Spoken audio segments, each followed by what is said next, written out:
J'ai voulu bien intituler mon message de cette soirée, la pauvreté et les alliances maléfiques.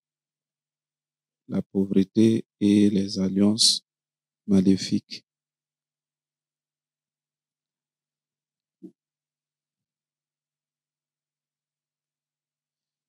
Alors, pour gagner le temps, on va prendre nos Bibles.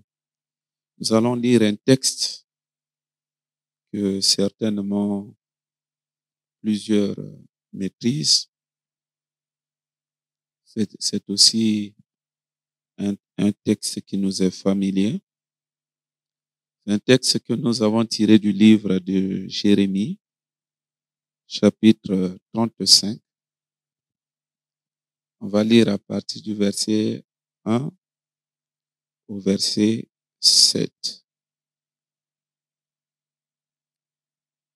Mais le verset qui nous intéresse beaucoup plus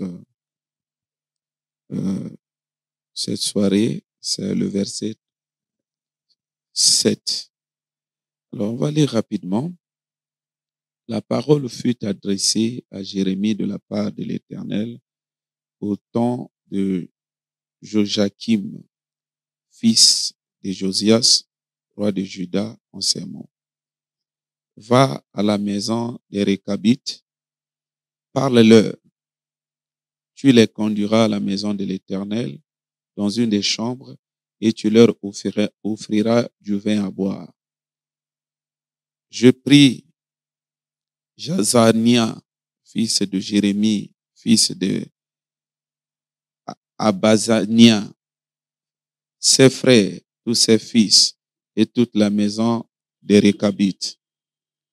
Je les conduisis à la maison de l'Éternel, dans la chambre des fils de Hanan, fils de Jigdalia, homme de Dieu, près de la chambre des chefs, au-dessus de la chambre de Mazéja,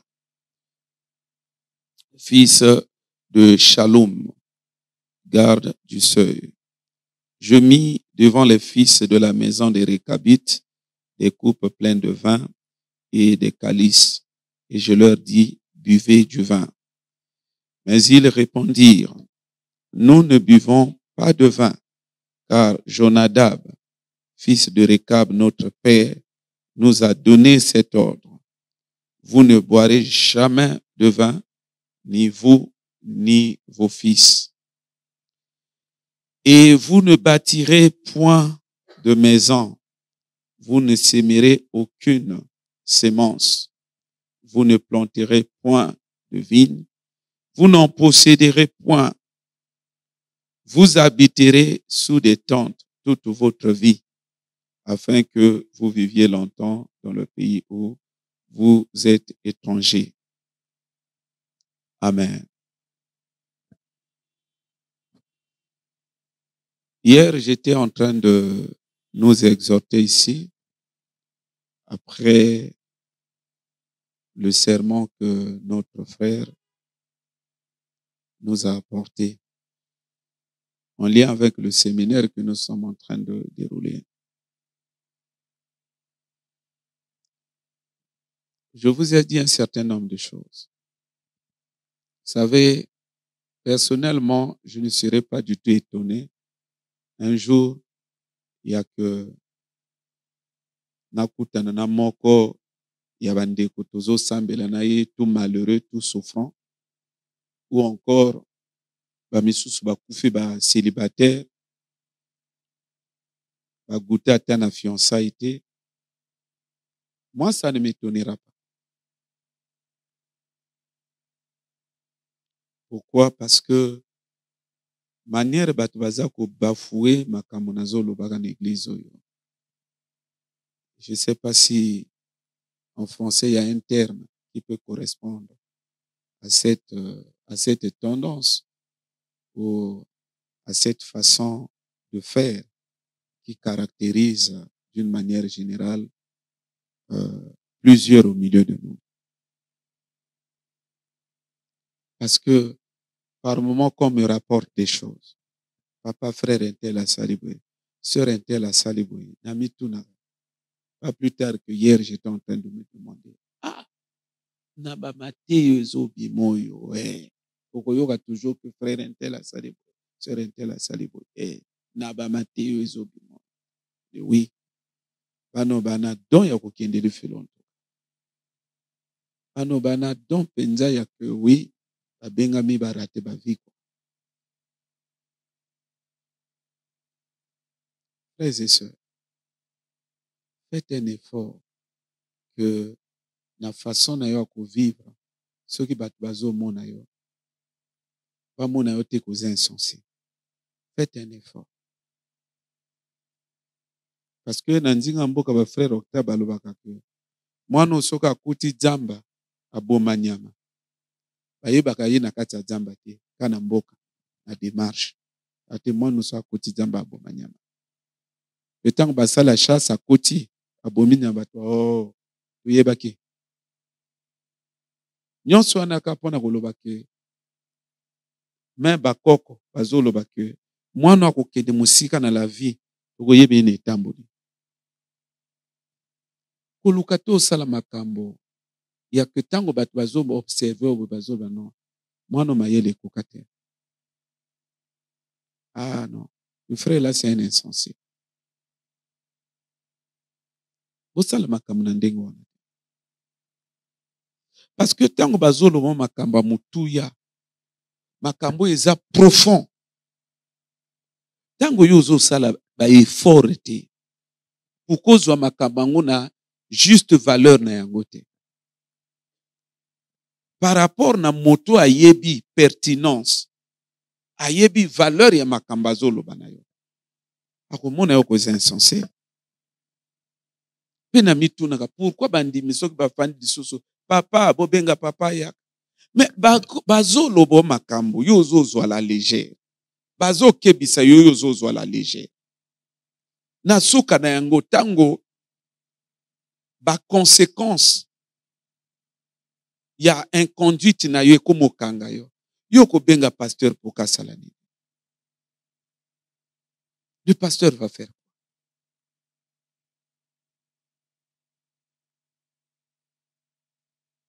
Mes frères et sœurs, nazolo banabino, prenez la vie très au sérieux. Prenez la vie très au sérieux.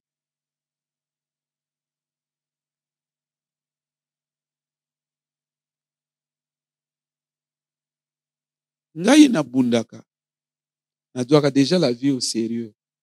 Mais au fur et à mesure, nazako koba toujours pour se discipliner davantage. Parce que j'ai toujours dit que s'il y a une des choses que j'aimerais pas vivre dans ma vie, ils en ont subir bah, événement à la vie sans que n'a se préparer avant. Je me prépare toujours. J'aime pas être surpris par la vie. Je prends tout mon temps à réfléchir, à méditer sur la vie. Papa, dans le baranabino, ko vivre na yo te lokola que eza vie a moto mosusu alobi na yo simba nani ngai vie oyo. Nazo suka kuna na woyaka dans 10 ans. Nde siko na sima na ye yo kumosakana na vie. Bo vivre na sens ya boye te. La vie est précieuse. Soko rater la vie à un âge donné, parfois ils ont le belé le côté. Parce que le corps est encore vigoureux. Mais plus tard, ça va peser sur toi. Ce qui en est là comme il faut éviter à rater qu'ils a vie.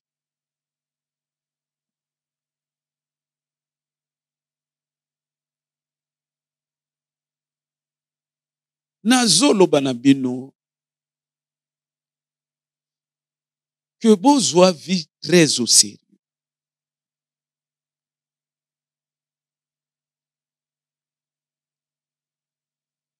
dans la vie, hasard existait qui était. Je vous dis la vérité. Le hasard n'existe pas dans la vie. Ce qui yo, en tant que chrétien, alors que même ceux qui sont dans les sciences ésotériques, c'est qu'ils ont mawapona yo. Hasard existait qui était. Ce qui les kambwe komelio, ce qui les kambwezo makambwezo komelayo. Il faut te dire qu'il y a un fondement. Et ça hasard. Le hasard n'existe pas. Il faut faire très attention. Parce que les anabato, ba makambezo comme la bango. Et makambo neza indice parfois il y a futur na bango. Makambo neza indice il y a biloko basala bango na molimo, mais bango ba toujours distrait. Ba distrait, baza ko se contenter, baza ko se fier na ba illusion na kati na mutu.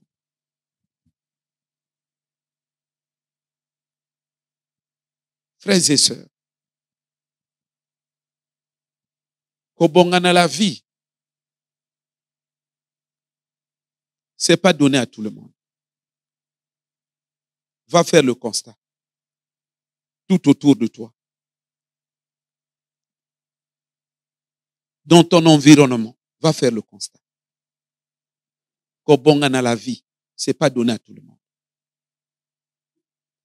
Ce qui est ça que okozwa vino très au sérieux. Papa, okozala surpris dans la vie. Kobonga na la vie, c'est l'apanage de ceux qui ont le sens du devoir irrélatif. Et ça est loko. Et comme c'est-à-dire qu'il y a loko moko pour na bateau yo penja ozo sentir que ils sont déterminés dans ce combat-là. Bateau ba déterminé. Tous les likolo là. Bateau abalo yenge lo yenge wana zéro. Ezala na kwa nzambe zéro. Ezala na kwa Satan zéro.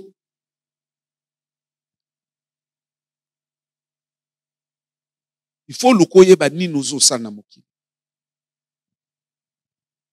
Na lobi na bino kobonga na la vie. Eze loko moko kusakana yango. Eze loko moko soki oza prêt ou a décidé ya ko payer prix na yango te okoyoka nguka na musika. Zambé azoloba na livre ya Hébreu par la foi. Certains de nos patriarches na makambo na Nzambe, ils ont salué leur héritage de loin. Ba mona ngoka na musika. Eza même eloko na parler que na ngo pe na loba yango na livre na ngai que tout le monde peut faire des enfants. Mototo akoko bota. Mais eza papa kilikilité akoko sala ke bana ni bazala ba. Mototo akoko bota. Mais eza papa kilikilité, eza mama kilikilité akoko sala ke bana ni bazali ko. Pourquoi? Parce que l'icolo eza na be exigence moko tu n'as pas idée. Donc il faut arrêter de rêver. Eza na ba vie, ba condition moko boye soko se retrouver nango na kati na la vie. Yo koza la moto akipia la te. Yo pokoza la moto abalo yengete. Il faut luka oza la moto moko oza très sérieux. Très sérieux. Parce que ea etumba moko ea très complexe. Ea très complexe. C'est comme la délivrance. Na église na biso, encore que chez nous, vraiment les fidèles ont cette grâce-là, tozo lande là-bas. Il y a que beaucoup de prier dans moto, prier peut 4 heures du temps, 5 heures du temps du cola moto, 6 heures du temps du cola moto. Et parfois, na souka nango bozo mona que non moto a délivré. Indice il y a délivrance mon année. Même yé moko pete nga lamu ki parfois koko lobano papa na moni na fongwami. 2 semaines après, beaucoup mona moto wana au bandit sur même travail. Ma frère na ba sœur, est-ce que vous savez ce que vous êtes en train de faire? Pourquoi biloko ezo yaka? Parce que les gens ne sont pas sérieux. Les gens croient que la délivrance, bon, on peut l'avoir n'importe comment, à n'importe quelle condition. Non, frères et sœurs. Il est grand temps. Au moni, certains des frères et sœurs tozo sambe na bango. O bazozo makambo likolo likolo. Kangaka bilongi na bango. Ope sanga raison un jour. O djolo mona bato. Lelo to kompe to so to moni bato misu na balabala. O mona bako papa to moni tel mawa. Ah, akome mawa. To akoloba na ya.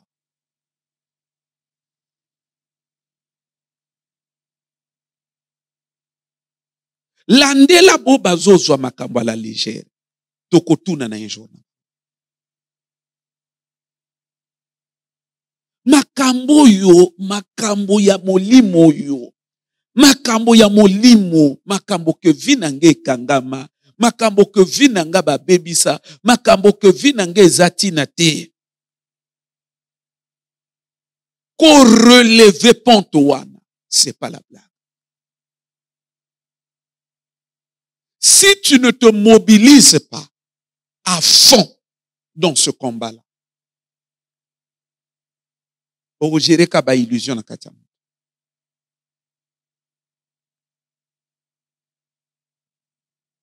Malgré ozolo baboye, okoyoka non, frère intel a salibé papa, sœur intel a salibé papa. Ah. Okonjamboka loba annonce.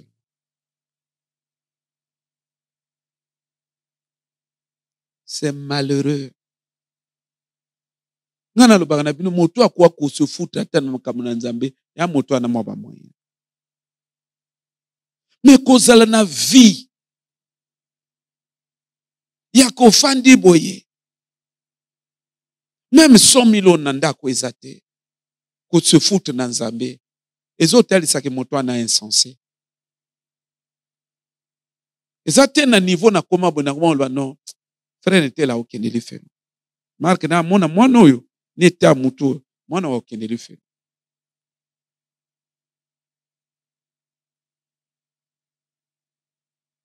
Il ne faut pas rêver dans la vie.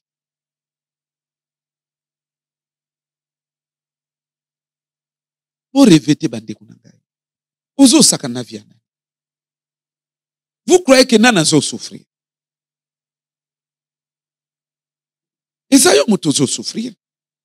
Yo kena bisiko moni baninga muso bazo souffrir. Hein?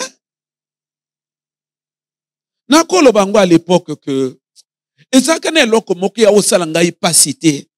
Lokolo zo kenda aéroport. Même na maya. Okomona moi bana mike. 6 ans. Moi bana mike. Les passagers du vol 375, le Boeing, tout cela, en partant de France, sont priés d'aller se faire embarquer. Moi, na 6 ans, moi, na 9 ans, azo ki no kote avion, azo ki ne poto. Yo! Oh, banani. Mais le jour où cela arrivait aussi pour mes enfants, j'avais béni le Seigneur. Il y a que peine minute, il y en a battu, monsieur Bazo, Bafandi na libanda kuna, Bazo, tuna, moi, bana mikio mneba ki ne poto, eba ki ne poto. Juif Azo qui n'a quel âge? 4 ans. Na lobaka na bino akeka kolela. Na kosaka te. Ta utokobi kuna azo lela biso na papa. To sali mabende to memi awa. J'avais béni le Seigneur. Ya ke nazo voyager na bango. Ba tofandi boy. Bazo pesa biloka kolia. Na bongisi bango pe batab na bango wana. Bazo lia. Dans kati avion to okende poto. Frère, qui souffre? Nana zo souffrir. Tozo solaka. Na yo loba na mutuno na yo loba na makanisi na yo. Qui est en train de souffrir? Kene mayama. Yo ko kene mayama yate. Omonde ndenge bana mikeba usaka na poto. Oko kene mayama yate. Hein? Kene na ba casino. Oko nde bana mikeba usaka na bilo. Qui souffre finalement? Esayo motozo nyoko maka. Est-ce que na ba vie ndenge ezoleka na kati na biso na bino? Biso na bino to abato to koto sala maseki na nzela na Nzambe. Hein papa?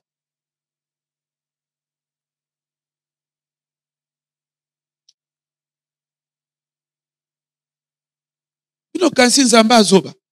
Nzamba kwa Bible zoloba. Nzamba zoloba na livre à Proverbes. À quoi sert-il l'argent entre les mains d'un insensé? Donc Nzamba zomona moto a déjà tina te aza ko pengwa sombongo. Siko Nzamba ya kotia mbongo na maboko na ye. Verset wana tokote yango ndenge. Soki eza ndenge na lobote verset wana tokote yango ndenge. Nzamba zomona déjà moto insensé. Nzamba zo mbongo aya kotia na maboko na ye. Yo zomona na ba église na biso nde bato ba pauvreté. Yo moni Nzamba zotia mbongo na maboko na bango. Pourquoi? Azomona bato parfois ba déjà nani ba insensé sans mbongo. Soki mbongo emona ni maboko. Akozali plus qu'un insensé. Biso na bino to bato ya kosaka na nzela na Nzambe mes frères et sœurs. Biso na bino to fandi oyo. Hein papa? Biso na bino to fandi oyo na ba vio to fandi oyo. Eloko nino li. Hein papa? Ba vio to fandi oyo. Biso na bino. Ba tei pe eloko na église bo yozo sakana. Ba tei pe eloko na église ozo bafoué. Biso na bino. Papa, pourquoi vous osez la théâtre dans l'église, mes frères et sœurs?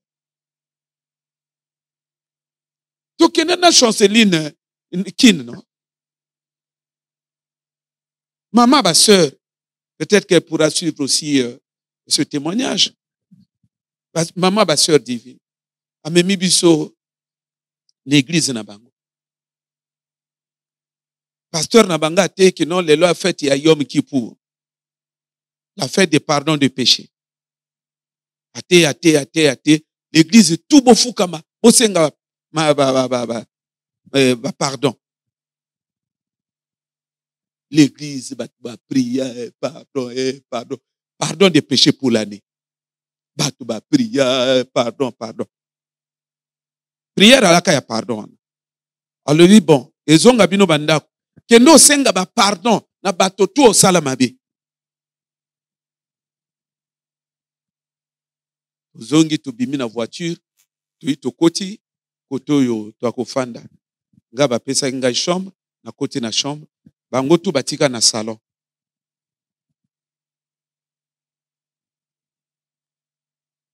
Minute lega na kiboni.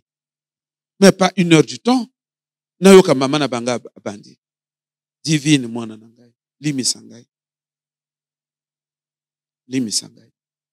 Na mama na yo. Na kosala yo mabibo. Na kiboye. Limisa. Benita. Limisa ngai. Tout ça, limisa. Abalole pepa Chanceline, limisa ngai. Tango boko sala kodi na divine wana. Na ko loba mabe na kombo no. Na ko tomboka na kombo no. Limisa ngai. Na mama. Tout ça. Moto azo sengo yo. Ba pardon. Yaka wuti l'église pasteur apesi aleboko senga ba pardon adongi directement bandika na pardon avant batubali yo ndako étage azana ndako étage. Tozofanda ndako étage. Wapi? Pona bato bakenda déjà kina. Liboso ya je crois Unikina. Ou c'est Unikina. Université na Bangwa. Na Gombe. Ça dit na centre-ville. Na centre-ville. Na ba coin ya ba soki ba kimbatieke kuna te na centre-ville. Pona bato ba yebikina. Ils savent de quoi je parle. Gombe. Centre-ville. Na ndako étage. Ndako pe moko te. Bana na ba poto. Ne maman yo tanga uti l'église pasteur le bokyo senga ba poto. Ba pardon, ayi directement bando senga ba pardon. Akende poto pamba pamba.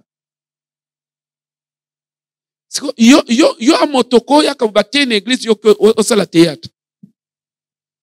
Ya maman motoko sala théâtre te yo ko sala théâtre. Ba papa na ba mama. Maman na ndako étage, tozo fa na ndako étage. Tala lopango na ba gardien. Ba chauffeur. Pasteur a lobby, ok no senga ba pardon, ayi directement. Et loka liboso, bolimisanga.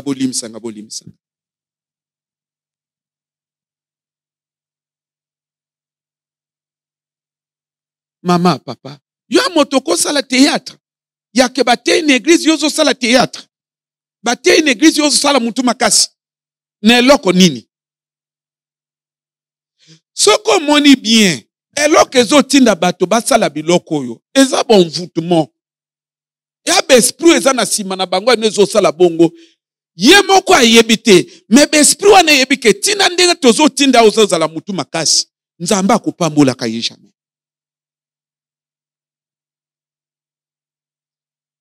Prenez la vie très au sérieux. La vie ne va jamais vous sourire gratuitement. C'est impossible. Gratuitement, boy, ça ne viendra pas. Que personne ne te trompe. La vie ne va jamais te sourire gratuitement. C'est une impossibilité. Fongola miso.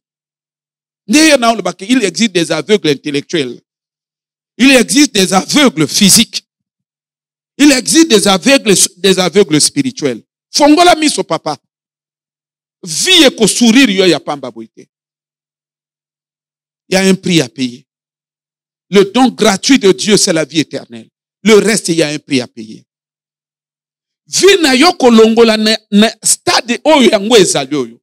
Et comme on a un certain stade que personne ne te trompe. Soit que ezalaki a changer, il n'a qu'à changer déjà. Soit que ezalaki a changer, il n'a qu'à changer déjà. Il y a ba juif bana nangai pour que changer. Ezalaki bango ba koma na quel âge? Nazo tuna yo, ezalaki bango ba koma na quel âge? Via moto soki likambo ezate. Ezala memama lokwa na mopepe. Ezo kendeke. Effort ya mingi pesa na yango te. Omona peka facilement. Ezo kendeke. Ezalaka âge te. Oyo katiba na même na lopoto bazolo ba osama bien né. La valeur n'attend point le nombre des années. Aux âmes. Ba âme, esprit. Ou eza bien, et botama bien, ba kanga yangote, ba modiri yangote. Ba âme wana, valeur, pour que la valeur, pour que l'élévation, pour que le bonheur se manifeste à travers la vie de ces âmes-là, ça n'attend point le nombre des années. Nous sommes na bato na ba 40 ans na l'église nde bango ba kosala botetu na âge ya 40 ans. Âge ya 40 ans âge ya kosala botetu na l'église. Âge ya 35 ans. 35 ans âge ya kosala nango botetu na l'église. Oh.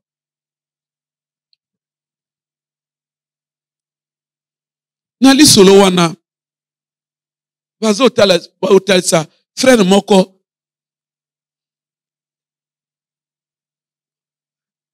asa amisali pasteur na ndenge na ye. Pasteur na ye ayebite. Akoma kotamwa na bandaka bato, akoma kozobadima, akoma. Ndeba yo kuta na pasteur siko papa molima. Oh frère. Nazo yoka makambo na kombo na yo. Uzo sala boyo keneki na ndako a sœur bo keneki. Des sœurs frère a comment répondre. Papa, ozo mona. Alors en plus ozo loba na mongongo ya kozika. Le frère, oya makamba kalati. Makambo ezala kak no pasteur soki ko ba yebi fo mongongo ezala kozika. Eza makamba kala. Ndozo mona sikoyo que non 35 ans frère azo sala botetu une église.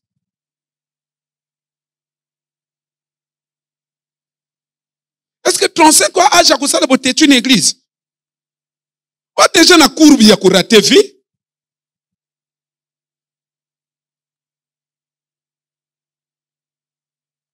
Âge à kosala botetu une église eza âge ya ba fatu.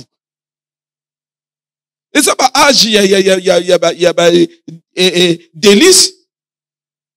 Âge kodim. Na ba âge oyo. Ya ke ba te yo na église, ba zolo ba papa. O moni fi na yo, marka makambe zo kende papa, nga no to komo waka na sonso. Yo moto ko sala mutu makasi. Hein? Ya ke so ke bébé lio. E bébé lio e komo senga ya mbongo ko bimsa nini? Ezali. Ou déjà na vie à risque. Eloko ezate. Vie à risque. Ozane eloko te. Mosala pe amalonga te. Ozane ona eloko te. Vie à risque. No mona ka moto mosusu soki nzamba azo talise même na bandoto ezaka papa tangu nazo tambola na pont wana papa na ndoto na pongo ezo ninge kweya. Ça dit même na nzamba azo talise ana vie à risque. Nde na vie à risque wana. Yo sala botetu une église. Après en même temps kaka yo moto mosusu te kaka yo ozazi kona bide tango vina nge ko bonga. Ezo confirmer que moto mayela mingi te. On sait la pagaille une église. On sait la tétutesse non église. Nabi ideli susu que via bonga. On sait la qui farce une église. Nabi ide que via bonga. Les aveuglements comme makasi. Yo leki mamoyo. Tanga zonga bani na ba pardon. Yo leki na nini? Yep, mama. Tozo solo la kano. Yo leki mamo nani. A leki on a tout. Mais en plus de ça, il n'a obéissance. Moto yaka ko benga ngana kende kine yaki mamo. To fandi to solo la pasteur na bengi. Na bosa ni kombo wala ko benga pasteur na. Komba respect. A benga même pas papa. A benga même pas ce qui pasteur. Akina moi comme moi terme moko boye ya français en tout cas nazo se souvenir plus exactement. Oui, à prononcer les termes moi. Mais je suis déjà avec le pasteur ici papa. Je suis déjà avec tout. On est en train de causer. Olekenani. Alors que zo sala bino boye eza esprit oye kangi moto elingi ya bongate wana. Yango moto ezo mema batu ba mutu boye, ezo mema batu ba mutu boye. Mais comme yo moko po zangi mayele, ya que vie ko bonge pesa mina moto kilite, ko bonge senga ka concentration, application et détermination. Comme yo moko mayele wana eza penda te, ndo mon esprit na sko ezo mema boye, ezo zongi so boye. Ezo tiko kana be illusion na kati na mutu. Ne makambo yo Furia laka no tangu ngana kusoma ndako na ngali na kwe wa Barack Obama. Ndako na kwa Barack Obama na bimi boy na Barack Obama. Je moka moteke alobine Furie. Où lali? Furie. Ndio mwana kasiko ke moto azo sambele mopandi. Ko sambela sans avenir mais azo gérer ka ba illusion na kati ya mutu. Nazolo banabino que vie. Ce qui va baby sur vie. Pour kozwa yango redresser yango. Eza blagete. Ezo senga application. Ezo senga nenge okambami na église tango bazolo batokende bo yo c'est-à-dire que yo mwana liboso. Otango Patrice Talon andimi kotika aboyi kokende deuxième mandat et troisième mandat a désigné moto. Nazo landa un expert en des questions africaines na France 24. Bazo le bané, mais est-ce que moto y a désigné wana il s'inscrit dans la continuation de sa politique ou bien dans la rupture? Non, certainement c'est la continuation parce que c'est quelqu'un qui a fait preuve vraiment de bon élève. Ce n'est pas pour rien qu'il a désigné. Il fait preuve de bon élève. L'entourage a talent. Bagi mingete. Pourquoi a désigné un bon élève? Yo dans l'église. Il y a que tant bazol to kende boye. Yo, il faut bima bon élève. Donc la maman. Il y a que ce qu'on va remarquer qu'un frère un tel a vrai têtu. Ah, sœur un tel en tout cas, on dirait Elima. Boyo tout, toko sa mena bango na benga be Elima.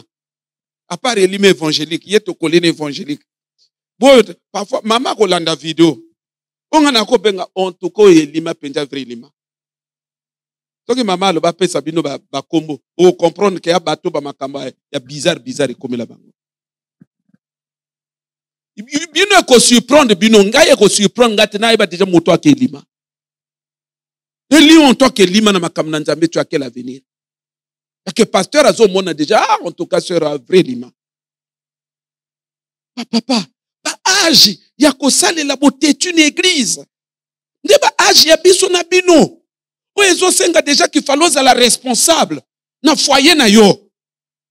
Ezo senga qu'il fallait déjà ozala organiser. Ozala déjà na nino yo. Mais finalement et l'autre côté ma coquille zate. Donc il ne si que notre ozo bunda ba vie fongwama.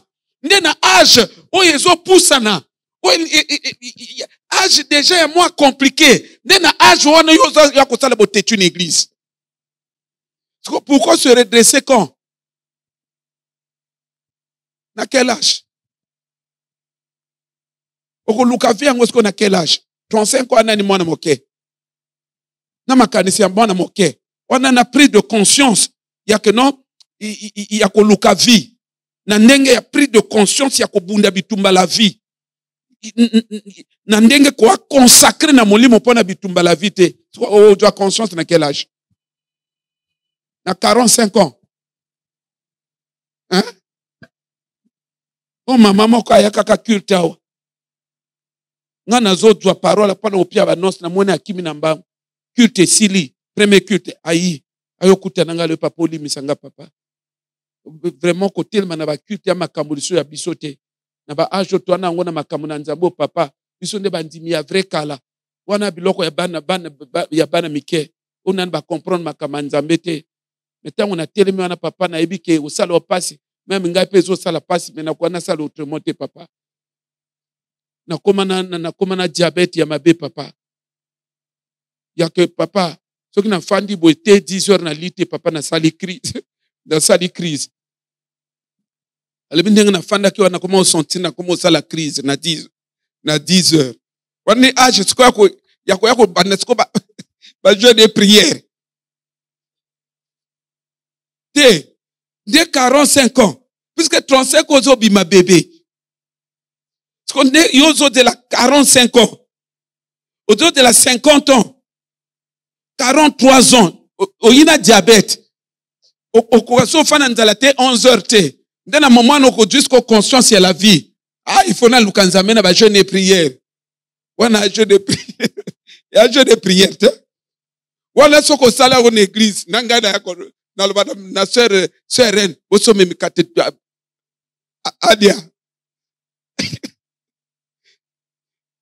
Azoni ngapesa batoli kamone l'église, esprit de mort. Yo kasi na onti bakamo ni mosato. Nalobaki esprit de mort ekangi ye azolinga okufa na église bosobe mikate na buyi. Après soko ozomela te na bengi ba frère wa mbingale bosimbe bondo tokota buyi na bakasi. Après to sal to lebi to sokato déjà prière. Ya kaka.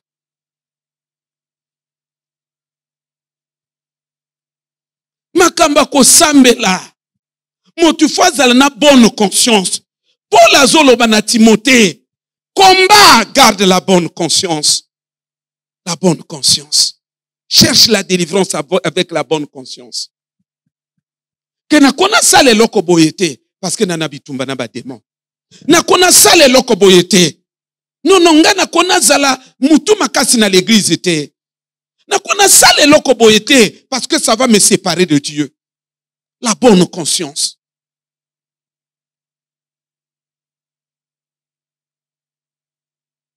Otika loyenge bande konanga bitumba la vie à blague te. Il y a que vie. Bati ba kenango mopandi. Il y a que vie. On se retrouvait déjà à Yakobeba. Ko zwango loyenge te ko surprendre yo.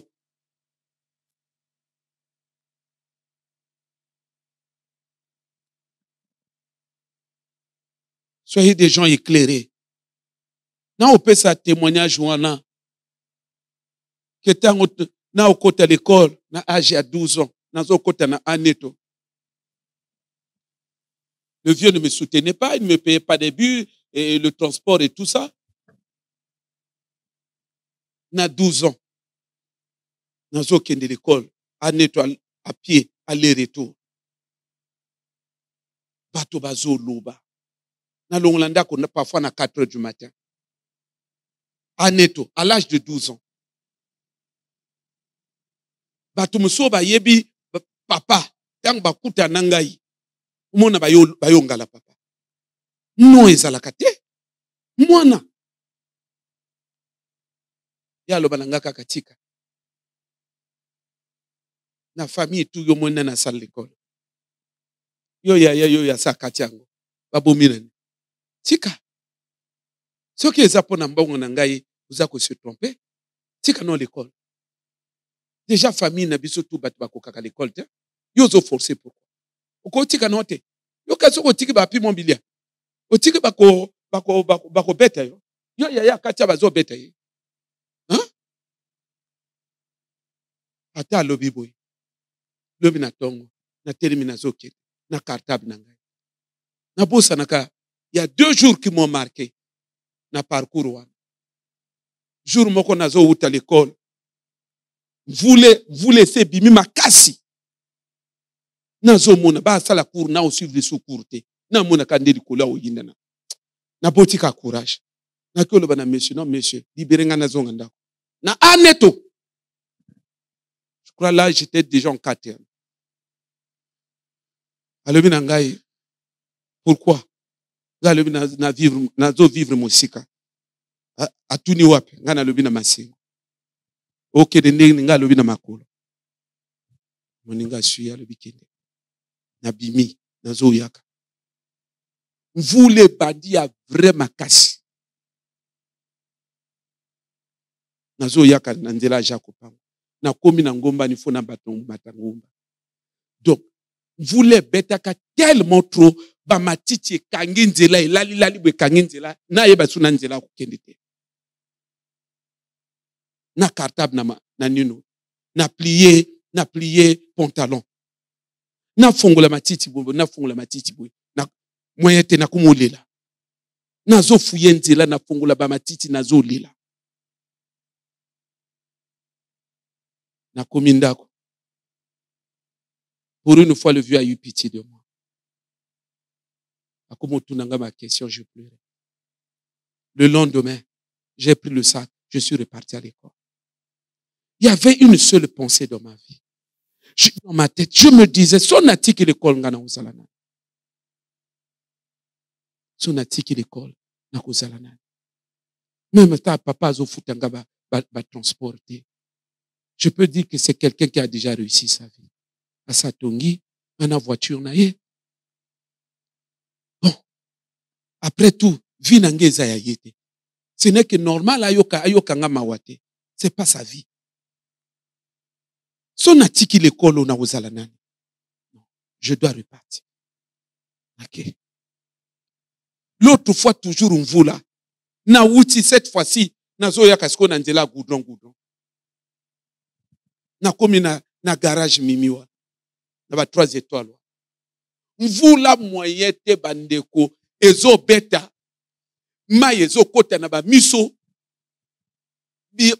Mvula mabanga wana. Na kumotambola mokongo. Bandeko. Na ba kake moke beta kawana na kweya. Na kumolela. Na se mvula. Na zonga ndako. Le vieux, je me souviens, alemba kolia. Azo nga mwana wapi. Na komana tout mouillé. Le lendemain, je repars à l'école. Une seule pensée. Ce qui n'a tiki l'école, na rozala nanelo. Moi, na 12 ans. Nika yo papa mobiba. Okoza na conscience c'était que makambo pasteur azote yoyo. Ya ke nasala pour que vie fongwa ma vie, oye ko fongwa ma vie nanga. Ya ke soke fongwa mi na yina ba mbongo e ko permettre ngai na moi nanga na bana na ngai tozala bien. Parfois pasteur ngayo oza sou mondi mi église ote, o changer l'église. Okomo pesa ba raison non kuna ya trona matiti kuna l'église quand on prie là, on transpire et on a ba poussière. Que luka l'église ya rona. Mais ngoyo bazolo banayo 35 ans conscience athée. Conscience au moins na 12 ans akina ngo. Yo na 35 ans na ngo. 30 ans et athée. C'est là où je suis en train de dire que bato ebele finalité na bango ali felo. Finalité na bango à souffrance. Parce que même la richesse c'est le fruit d'une conscience. Sokoye bakate. Délivrance, c'est le fruit de la conscience. Victoire, c'est la conscience. C'est un élément déterminant pour la vie nabiso. Boye bakenda ba l'école so ba conscience ba suka na ba zemi oyebi yangote. Ba l'école katana. Oyebi yangote. Bo ba réussi même dans l'école et ça fruit à conscience morobo. Je me souviens un des amis docteurs na uto mona na campus Azoya kotika ngai. À l'époque, il est étudiant. 6e année, je crois. Azoya kotika ngai. Tokomi na rond-point ya nino wana. Aoke notika nga na CHU. Tokomi na rond-point ya boulevard wana. Azolo bananga, pasteur, webi esiko biso souffrir na yango. Nazo na tune na nini. Alibi biso, ça dire que tango kaka ba voiture banda ko kitana autour de 22h wana. To lala na rond-point. Na kotanga. Otangi butu. 5h30. Okimimbango sokoli. Ok directement l'école. Ni les autres tinda batwa souffrir. C'est la bonne conscience. Il faut natanga. C'est pas la torture, je dois lire. Yango wana moto soka linga bebe so vie azo banana na conscience. Bilia buto mona kabazo lesa wana ba attaquer que conscience. Ba mari de nuit, ba femme de nuit, ba semence ozo yamba et que ne kofana na kati ya conscience. Zalana conscience. Il y a que vindenge na se retrouver na vie boye. Vie na ngai ba bebisa. Vie a famille na biso ba bebisa. Siko na ndenge ba bebisa yo. Nzamba salinga ngolu na ko se retrouver na ndako na ye. Et après on a ko relever ce défi là. Et donc yo normalement oza moto na l'église chaque information oza ko relever. Ozo salela.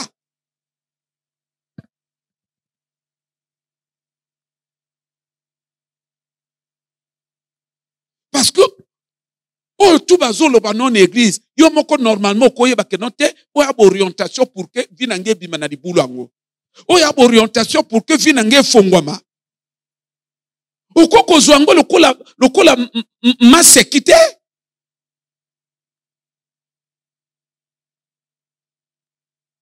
Frère, tous ont conscience.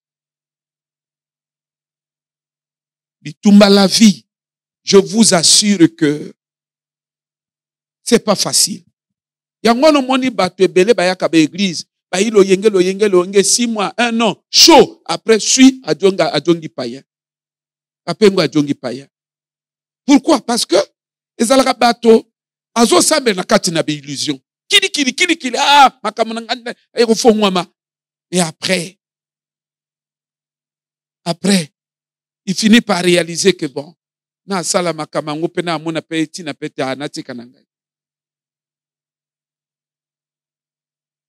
Ezate que makamanza ba vérité. Mania na ko sambela ki déjà kili. Mais ndenga ngo akili wana akina ba assurance seconde que ako réussir bitumba la vie. Frère, niveau tozo kende biso na bino. Il faut mettre vraiment du sérieux.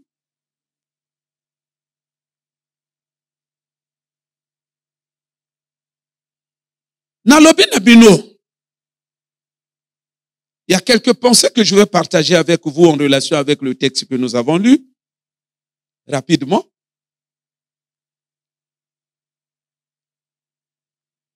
Premièrement, la vie n'est pas le fruit du hasard.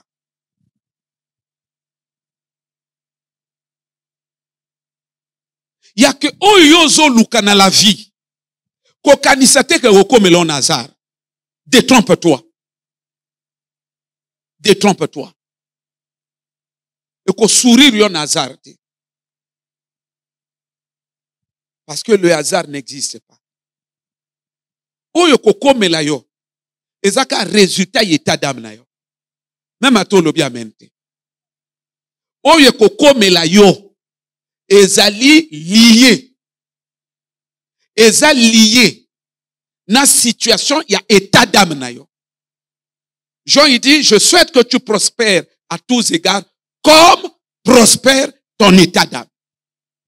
Oye kokomela yo. Eza fruit, ya état d'âme na yo. Soko lingoye be état d'âme na yo. Analyser kabilo ke zo komela kayo. Makambe ko changer te parce que ba ne changer. Sokite, y a battu belé. Depuis ba déjà moi conscience il y a la vie à partir peut-être de 22 ans que non il faut vivre bonga sikoyo. Kasi neng ba ne so leka, y a battu belé linga ke changer déjà. Mais plusieurs ba komba 40 ans, plusieurs ba komba 50 ans. Makambe zo changer te. Année le kanaka.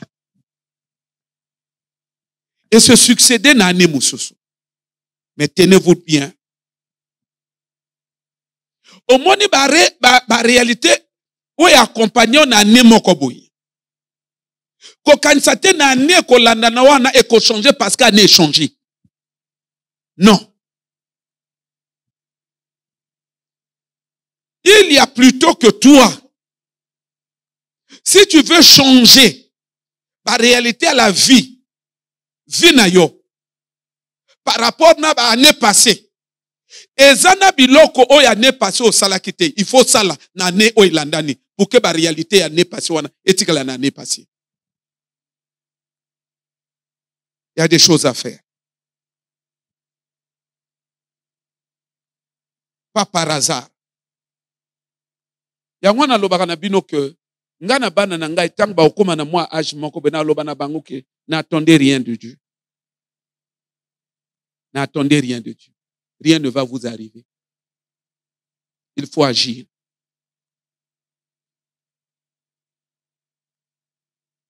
Oyo lingo zowana. Travaille pour que cela puisse arriver. Nzamba ko accompagner. Marque le premier pas. Le second, c'est l'Éternel. Oyo koto lingo koma. Il faut travailler pour kokoma kuna. Et non fandi. Même à ta délivrance, en go fandi. Ozo travailler pour la délivrance, c'était. C'est quoi comme la yokaka parce que oyakaka l'église. Alors que Paul, il nous dit, travaillez pour votre salut. Le terme salut peut être remplacé par délivrance. Travaillez pour votre délivrance avec crainte et tremblement. Faut travailler.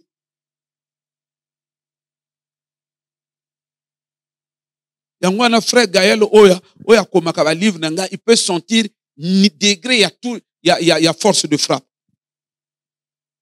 Parce que papa, j'écris comme un fou. Et chaque fois le frère espagnol me dit mais papa, moi, je suis toujours flatté par le frère.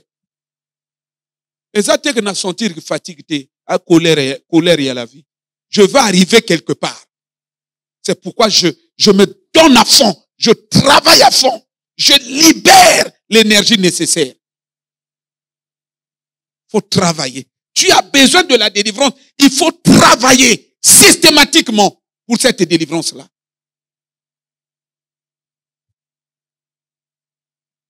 C'est comme ça qu'il est écrit dans la Bible. Celui qui travaille durement pour les choses, il finit par commander. Il faut travailler. Il faut être un grand bosseur. Il faut travailler. Yangwana, dernièrement, un ami pasteur me disait ici, Alebi papa, Alebi, na meka ki rythme ya travail na yo, ndembo sala ba programme a milai bwe, na nga na kufa papa, na ko sala swango.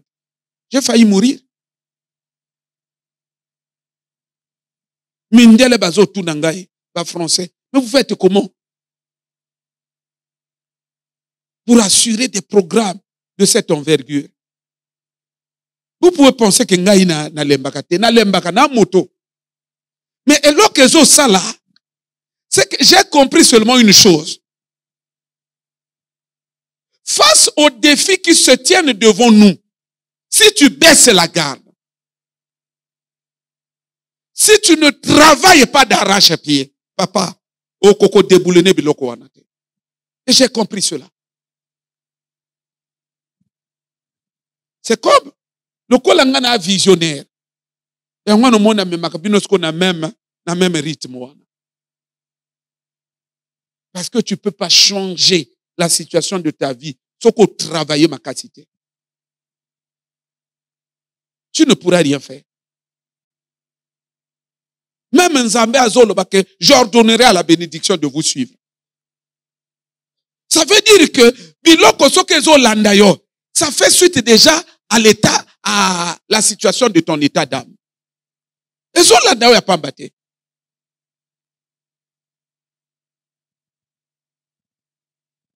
Kozala tozo mona biloko aboye, siko yo na kata mutu, tango na kobala mondele. Ya illusion. Oye za ko se manifester déjà na vie na yo. Ya makama mindele te. Ya makama ba bébé. C'est pas le hasard.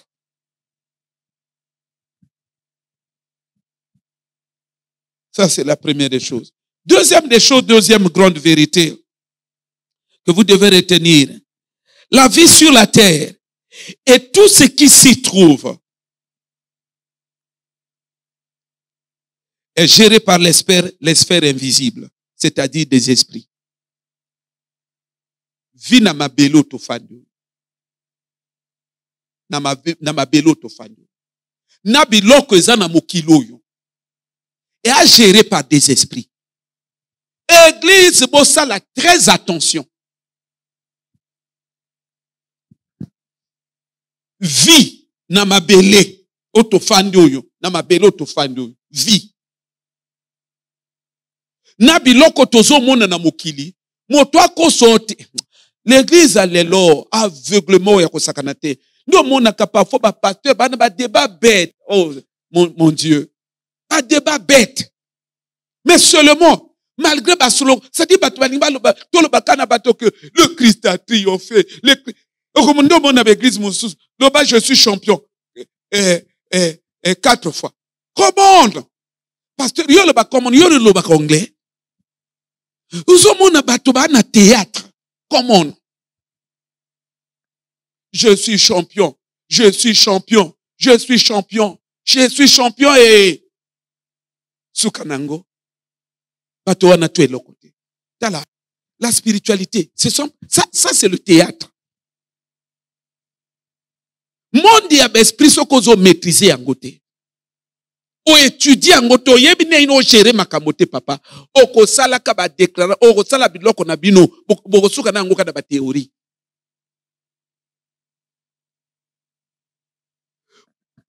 Retenez que la vie sur la terre, tout est géré. À commencer par l'univers. Tout ce qui se trouve dans l'univers, y compris les hommes et leur vie, tout est géré par les esprits. Donc, biloko yozo rêve ka na kozowana. Fais attention. Yana ba esprit na simana yango. Yango na frère Gaël akolobe loko moko. La nature, mon univers boye, univers comme c'est le matériel, il croit que c'est l'univers est coupé de la dimension spirituelle. Église vraiment, église. Mais non seulement que l'univers est à spiritualité. Bangangata basala bakisi, basenga biloka l'univers pourquoi? Dwanga matiti, dwanga loboko makaku. Pourquoi? Spirituel, pourquoi bazo senga biloko? Papa, l'église c'est pourquoi vous allez voir que dans le concret, partout les gens sont malheureux. Les chrétiens sont malheureux, presque partout. Parce que Batouba likolo. Batouba likolo. Pendant que les occultistes, ils opèrent. Ils travaillent pour maîtriser le côté invisible. Les satanistes, ils opèrent dans la profondeur du spirituel. Les chrétiens ont un théâtre. Likolo.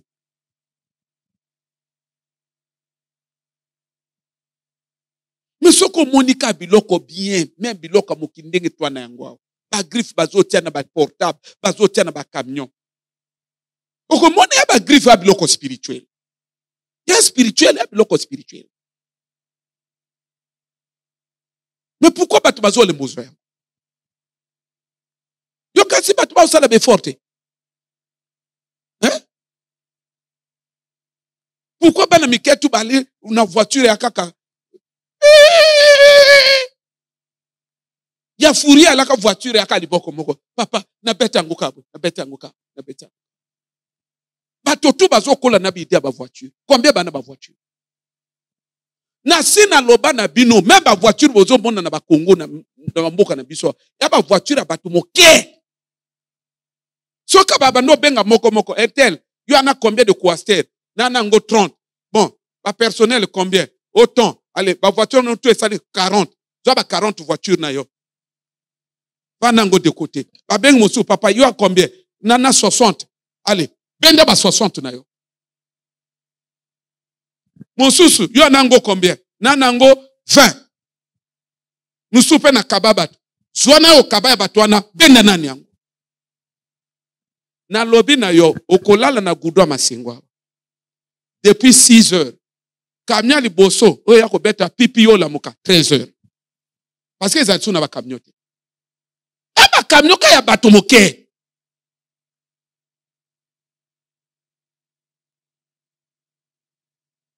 Mon ebele to sangani on. Au moins un nombre to sangana kate. Combien de voitures en Elban? Hein papa? L'église. Mais comment un peuple charnel peut dominer? Hein? La nature est spirituelle. Pour que yo kokako dominer ango, tu dois être plus spirituel que la nature. Sinon, tu ne vas rien maîtriser.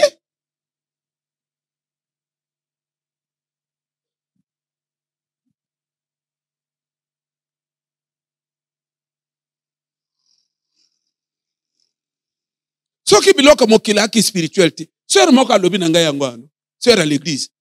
Alobi nanga papa. Baninga nanga kindoki, bayi bazwinga. Balebo. Soit, dozu voiture ya papa. Ya mobali. Allez to mema ngo likola ngomba. Allez, poussez. Allez to pousser voiture ne likola ngomba. Voiture ke et bonjani. Nandenga butu. Na mo ipe papa sala accident na voiture. Voiture et bonjani. Ce qui biloko a spiritualité. Comment va opérer dans le spirituel et ça là dans le physique. Le matériel obéit au spirituel.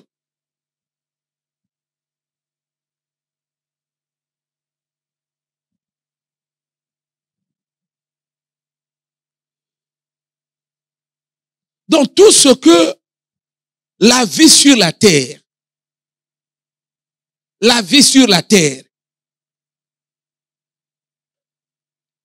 tout ce que l'univers renferme est géré par des sphères invisibles.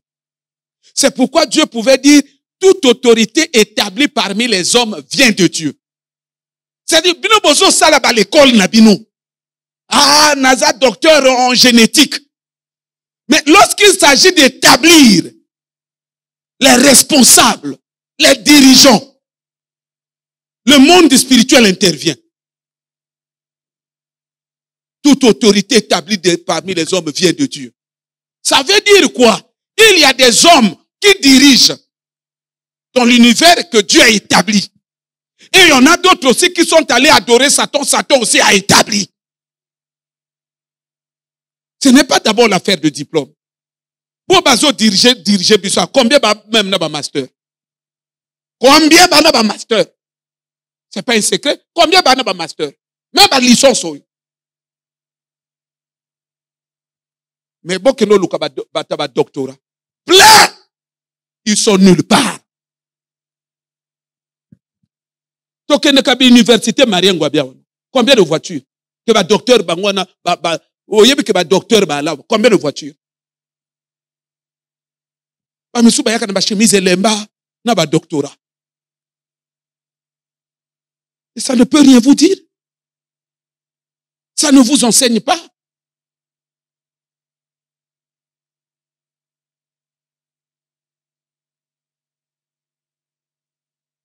Parce que l'église, les gens prennent tout à la légère.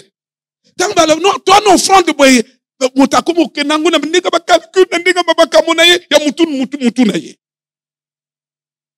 pendant qu'il y a des incapables, après ça n'a 100 000, après ça n'a 200, après ça n'a 500. Satanisme, c'est qu'on a 4 personnes. Ajoute tous les 4 appécis. Après, vous voulez prétendre que vous allez diriger ces gens-là. On va révérer où tu es. Maintenant que depuis que l'église fait le bruit, fait le tapage, combien sont quelque part? C'est eux qui règnent.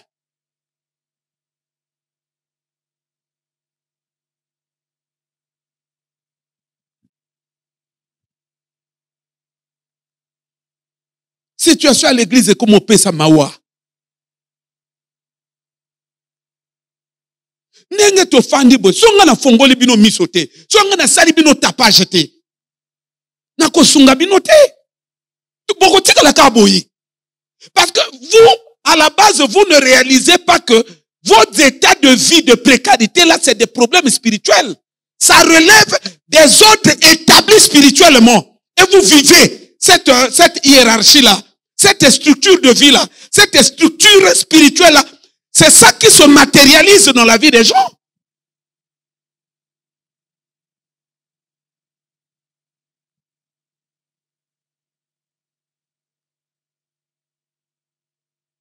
Vous vivre quand on a condamnation, vous vivre quand on a biloko moko ya kiri.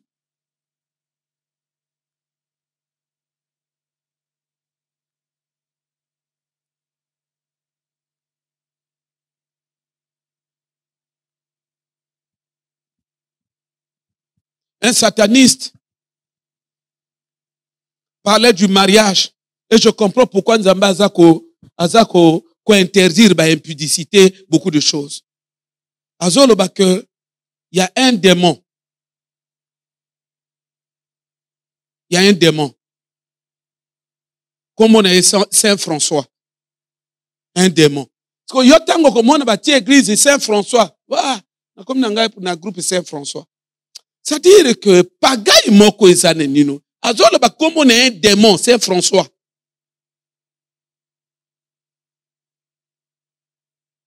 Azolo ba que chaque vendredi, on a culte ba célébrer que yé. Na l'église Moussous. Azolo ba démon wana. Rôle na yé. Ko gérer ba mariage tout. Oyo ba pamboli na l'église était. Ba mariage ba si abandité. C'est son domaine. Binata bo sali mariage était. Lui il vous lit. Parce que bon na sphère na yé. Obiloka frère Gaël. Bon na sphère na yé. Et à sphère na yé. Et à champ d'action na yé ba pesa yé. Satan a pesa yé. Mission a pesa yé. Ba mabala tout. Oyo ba to ba pesi masangate. Ba pamboli bangote. Eza nzambe na bango moto asali angote. C'est notre invention. Ça, tu es mandaté. Et tu vas faire ça. Gère-moi ces mariages-là. Et il dit, c'est ce qui fait qu'ata bato ba kabwani na nzoto. Yazo garder bango toujours. En esprit. Parce que à faire célébrer que bato wana sko mariage. Inconsciemment maintenant. Allié que bango na ba pacte. Il dit le vendredi. Basala ke ba culte. Bato bazo sala ba culte wana ba yebi nini ba usala.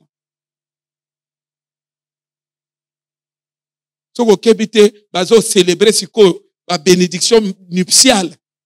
Ya ba relation tout et salama qui se mène wana.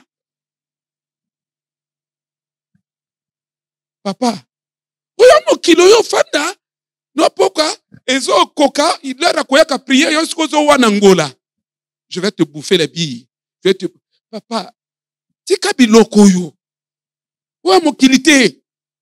Viso que se retrouver déjà kwanga pour que kotanda ko c'est un problème. Il faut comprendre que ezana likambo. Ngai tangu na kina makoki ya kokoka kolia ngai moko te na lele pa na nzambe na lele pa na nzambe. Na lobaka na bino que une nuit je dors, je vois mon pasteur ayi na cuillère na fourchette alobi na ngai prend. À côté na chambre alobi na ngai prend. Na mona cuillère na fourchette. Et tant on a l'amour que j'avais compris que bayo pesanga bilia. La capacité là ya kozanga bilia te. C'est ce qui fait que même pendant le confinement, tant bato bazo kemba nazo kabola kabilia. Bandeko ba ale awati. Na benga ba frère Sedi na ba maman sondi bo kabola ba carton, bo kabola boy, bo kabola boy, bo kabola allez, tamol na ko kabola ba bandeko na église. Batina ba vélo, ba keboy, bo kende et pas pasteur interne, bo tiko bo kende pas pasteur interne. C'est la capacité. Ça vient des esprits. L'église va parler ma cambabilité. Or, Dieu dit, je bénirai ton nom, je bénirai ton père. Même ma cambabilité, l'esprit, ils ont géré Bilia. Ils ont géré Ninouyo. Ils ont géré ma relation illicite. Tout sur la terre, géré par des esprits. Parce que la terre, c'est quoi? La terre, c'est quoi? Selon toi, la terre, c'est quoi? Ou l'univers, c'est quoi? C'est la propriété des esprits. Bisoto yina koyaka, non?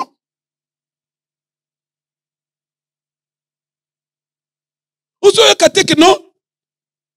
Ni tu es venu sur la terre, ni tu repartiras. Ça veut dire que yawa na koyaka, ya ma propriété ya bato, non? En attendant le loso toke mai, ata toke ko sokola. Et toke propriété à l'esprit. Parce que ngaya na yo avant to botama. L'esprit ezofanda kuna na mai. L'esprit ekita et doit possession à mai, mai eloko na bango.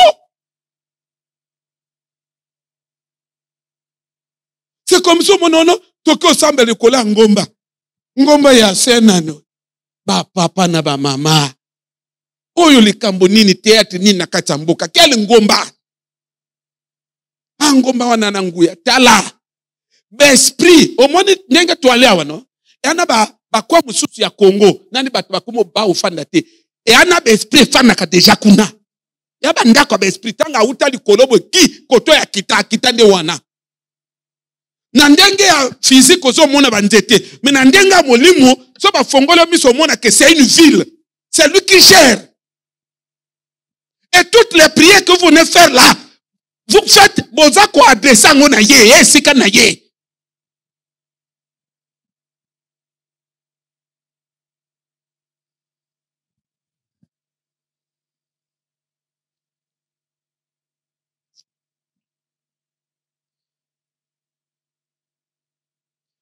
Troisième vérité, personne ne peut souffrir dans sa vie sans que cela ait une implication, sans que cela n'implique les facteurs invisibles. Okoki jamais on souffrir dans la vie sans que makamaboli mwezanakati. C'est une impossibilité. Je sais que je ne serai pas compris. Je sais que beaucoup pourront me contredire, mais nous disons des choses que nous maîtrisons.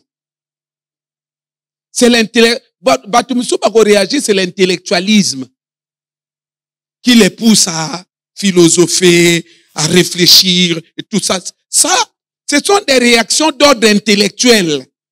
Des réactions émanant des considérations, des réflexions, des analyses, des raisonnements intellectuels. Moi, je ne suis pas dans ce cadre-là. Moi, je parle des choses spirituelles.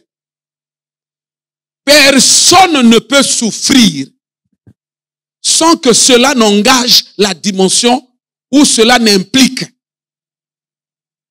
des facteurs spirituels. C'est là où je vous dis, banzala na biso na bino oyo, ba celibat ya biso na bino oyo. Ofongola yango biso. Puisque même bino moko ndenge bo fandi wana, boyebi kana basi musu bazo bala yo leki bango na kitoko. Maintenant pose-toi la question. Pourquoi oyabali? Pourquoi oyabali? Pourquoi pas yo? Yo leki na kitoko. Entre ye na yo nani fala bala yo. Mais pourquoi y a bali yo tikal lisusu? Okomona ba beauté a batu mususu, ya ba sœur mususu, ezali kambo même pas que non, c'est quelque chose d'incontestable. C'est comme maman pasteur. Alors toujours na sœur espoir. Moi nangana vrai kitoko, moi nangana vrai kitoko, sera na kitoko, sera vrai kitoko. Ah! Yo ya ngana yo. Motote. Mais yango yo parce que basi bandima ka kitoka baninga facilement. Et des années yo bazondima. Ouais, sous beauté contestable te. Ouais, a beauté ndimami.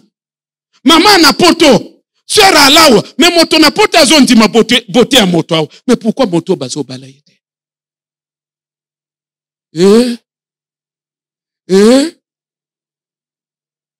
Nazolo banabino, le hasard n'existe pas.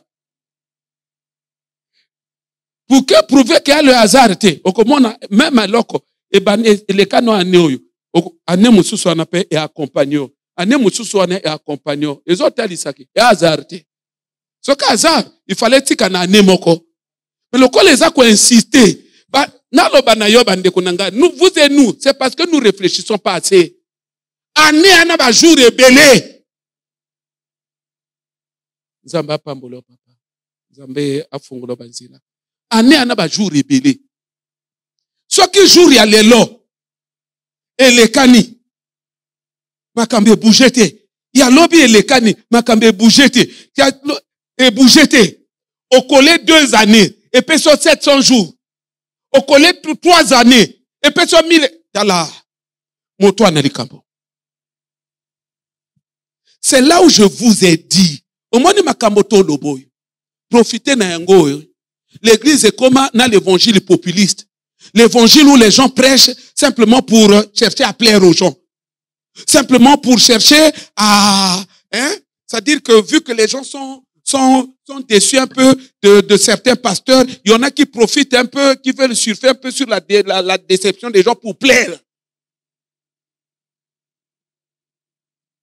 Ngai, nana tina mon côté, yakuluka ko plaire batu, ngana zolo babato vérité. Le monde est spirituel. Tout dans la vie est spirituel. Nous avons mindele ba dominer na Afrique, au Congo na seb, France aboy, amakamba spirituel.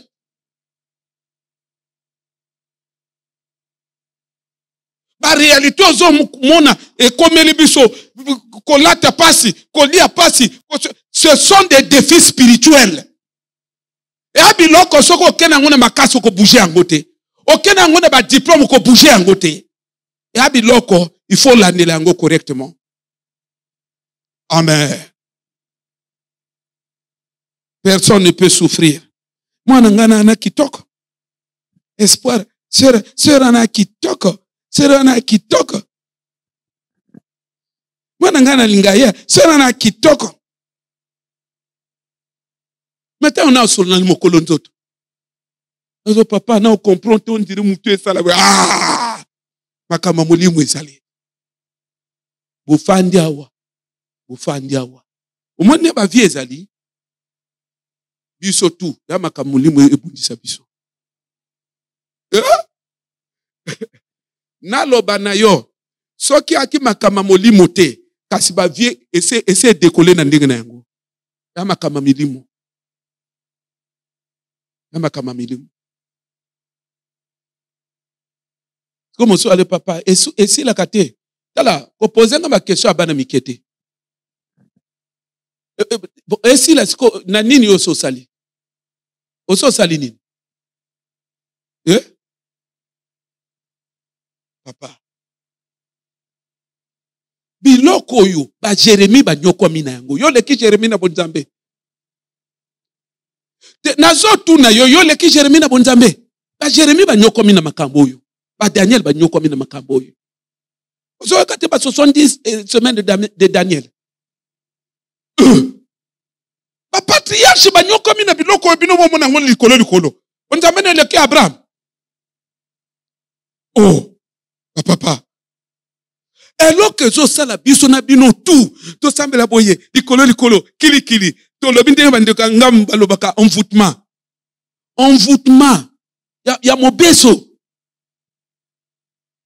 biloko ye nyokoli yo leki Paul na bonzambe il dit que il a découvert en lui une loi qui lutte contre la loi de son entendement. Il y a que biloko toi zo réfléchir la loi de l'entendement de moto zo raisonner ba projet mais koti na kat na vie na ye loi moko boy ezo bundisa ba projet na ye tout ndazo le baka j'ai été vendu yo leki Paul na bonzambe ndesko ba théologien ba koti débat na tanga ba débat ba théologien na verset wana non c'est kazolo ba réalité à vivre tanga ki païen. Ça veut dire même ceux qui disent ces choses-là, ils reconnaissent qu'il parle des réalités où sa vie était soumise à une influence démoniaque, spirituelle. Mais seulement ils n'arrivent pas à ils ont du mal à croire que Paul a pu vivre ces choses-là en tant que chrétien. Mais pourtant zolo bana bangangwa chrétien. Bangba zo tikalo on dirait kana Paul, le grand Paul. Makamomoli le grand Paul. C'est quoi yo fandele yo ndenan? Hein? Bosala kanga mawa. Omona moto azo côté l'église parfois mo sous à côté l'église protocole qui a déjà na sim mosika yazo sala papa oh yesika ko sala théâtre yo ko tambola bi olanda protocole ba pio ki to fanate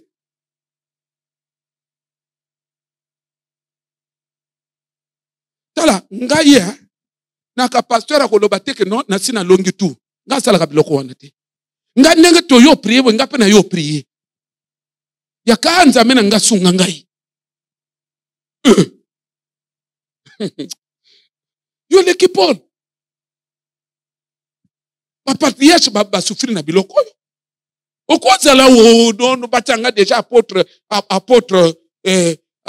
apôtre yanguya ya ketango kumo tambola so ngumo Kongo bakumo bengo papa po yanguya mbote na wante so papa po yosko jok saka yanguya c'est-à-dire nzamenanga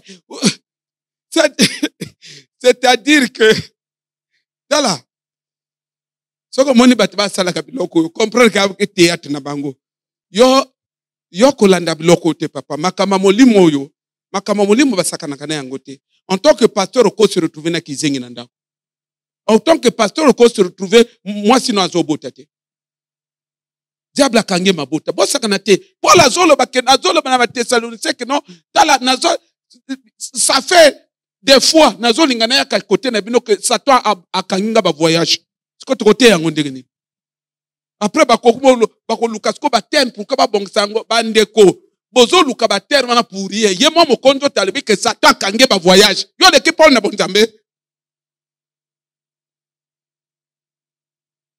soki biso na bino to comprendre makambo na dimension tozala bato so balobi 100 jours to la l'église 100 jours moto to azola na l'église ya makambo moko a très sérieux ngai vu quand même ezone nge bouger moi moke ya parce que na landela makambo très au sérieux bande ko na landela ka makambo na mimona kateke non nzamba sa sunginga na neloko moko te na mimona kake non na wa nzambe na ngana wa etumba nini mosusu ezali na timola na zo fuye na kofuye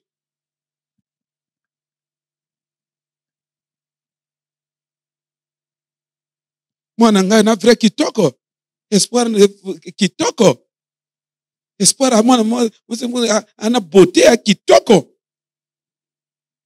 yo ya fanya kitoko ina problème nazo okomona ndenge zo sala biso mamawa yete eloko na kata famille ya kendenge kaka espoir na famille mutu babala ye kala 23 ans asa kenda famille mususu mais ngambo koko ya kokuta nango makilo yo memi makilo memi yango na ezo sala ngamawa yo akoko banani yo oyo fanderinga yo akoko banani oyo zo sala effort bunda bitumba teke bandala baya ko sepela bana ba sepela na bandala ba sepela akoko banani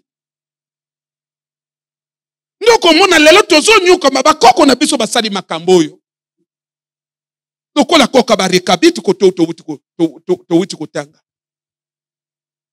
l'église makambo tala yona ngai tofana na metawa tosona tokanga binemi meto aka kesika moko parce que makambo ezotema na église lelo sincèrement mieux vaut tofanda to bundaka na makambo oyo ensemble là parce que distraction en église na niveau moko ya kosakana te na lobi na bino même la politique spirituelle. Qui peut m'expliquer aujourd'hui pourquoi l'actualité est simple de regarder à travers le monde entier? Quelle est la partie géographique de la terre, là où l'actualité est brûlante? Vous allez vous rendre compte que c'est en Israël, au Proche-Orient. Pourquoi? Vous croyez que c'est naturel? C'est un signe eschatologique. Il y a des raisons spirituelles qui peuvent expliquer pourquoi l'actualité est brûlante là-bas. Quand on monde a politicien va fandi, son excellence, selon l'article alinéa bar, nanande, c'est la manipulation des esprits.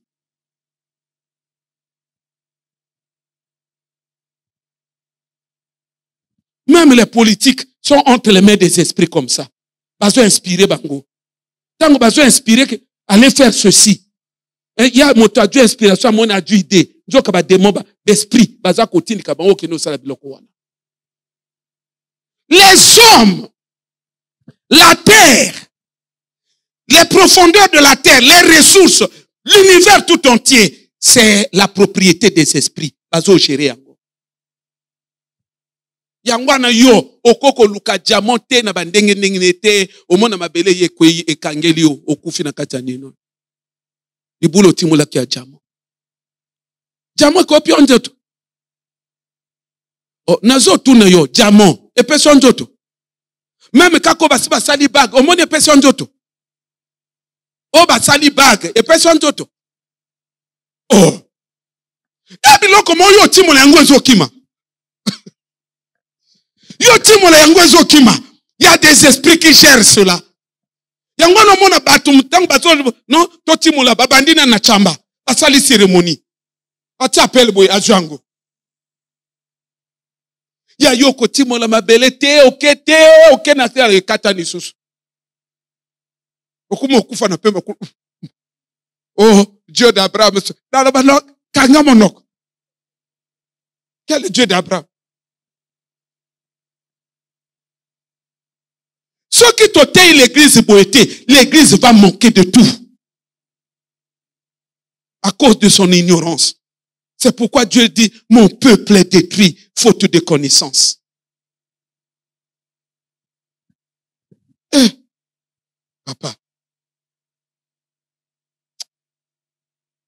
même or ezopesa heureusement bato wana bayaka kosunga biso na or plaqué soki bayaka na idée ya or plaqué te papa kaso olati ata or nalobaki na bino ke minde baboyaki biso montre na poto no alo na biso ya plaqué biso osalaka vrai or mindelo ba bien te oboya baninga montre we ndenge nini papa or oyo epesa nzoto yo ebite kolata ba or ya reflet ya gloire. Pourquoi na lole ya bati na biloko wana? C'est donné à tout le monde.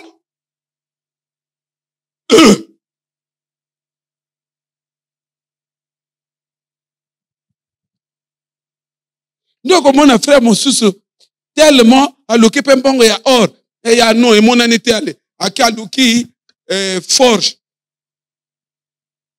boro batiaka mabende chauffé wana adui libende na chauffé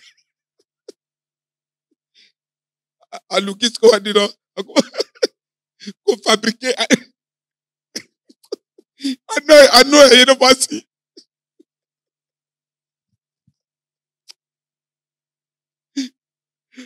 pas de la vie.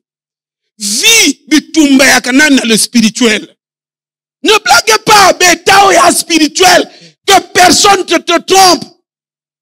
Ce sont des états spirituels. Ce qu'on dit vino à la légère, oko bouger en côté. Oko kufa neta wana. Yo l'équipe Paul na bonzambe. Yo l'équipe Daniel na bonzambe. Yo l'équipe Jérémie. Oh.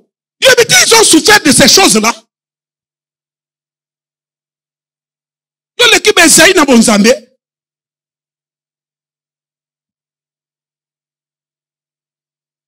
Oh. Abraham va souffrir na nzala. Akomi koki matebe Egypte tok ba wap. Koko sa siko ke moi si na ende kana. Ni otu nini banzala. Asala makambo to simba te. Biloko yo kosakana biloko te. Ndenge vi Abraham eko kende wana soki nzamba intervenir kete. Soki Abraham nzamba le bine bo pe donne-moi Isaac. Abraham a bon epesi Isaac. Alingaka suka wapi? Abraham alingaka nyokoma. Kwa ke nzamba abenga ye. Continue na vie. Ya ketamba aloba dim. Yo pe kuna solo be yanga ba dia te. Depose odia ba dim no yo moko. Ya ke no tangu na zwamba na nga na pia dim te. Nga dim na nga na dia. Oso minini. Ozana nini? Moto abonga pona li dim. Pona koluka ba masumu puria. Koluka mababe ya nzambo yo sambela puria. Biloko lokola ba dim ya biloko moto. Ba mécanisme nzamba te pour que moto azwa ka faveur epai na ye. Akene soko lukisa siko makambe kende bien. Parce que biloko to ozo luka. Eza géré na nzambe, géré na ba démon. Siko misusu. Yo alo obligé nzambe. Parfois kende kozwana et pas ba démon aya kopesa yo. Misusu alati son en faveur moko boye dango yo komo kende na komine sika moko boye moto moko amassé apesi yo. C'est pourquoi tu as besoin de la faveur de Dieu.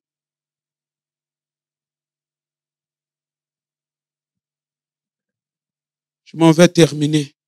Frère Bob alobaka papa yo te yaka no mingi to lexaka le temps tout cas pour nous conscientiser biso. Dango te ya sikote yaka mokie. Totangi texte ya ba rekabit. Ba memi bango. Lesika moko boye na tombe. Ba servi bango ninoyo. 20. Et notre zomona bino boa trop triste. Le vin rend la vie joyeuse. Bon, mais là, les quand même, tout le monde a fait bino. Vous avez quand même, na moi, forme ya bateau, peu moins sengwe koda. On va, ah, papa. Il faut te toucher que babiloko wanate. Yandenge nini. Wate biso. Vina biso. Koko na biso.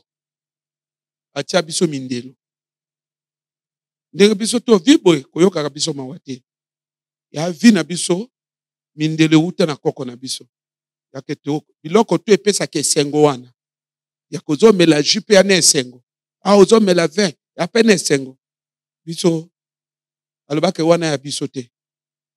Biso tokoto simba yango te. Alors omoni même babilanga omoni baninga basa bilanga bazwa bambongo. Omoni biso to sala bilanga. Ya alobi te. Ale apekisa me biso bilanga to sala yango te. Pe ndenge tozalaka soki tosali ebotaka pe te. Ata tosali ebotaka pe te.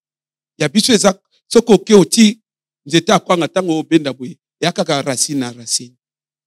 Tomeka esimbaka te.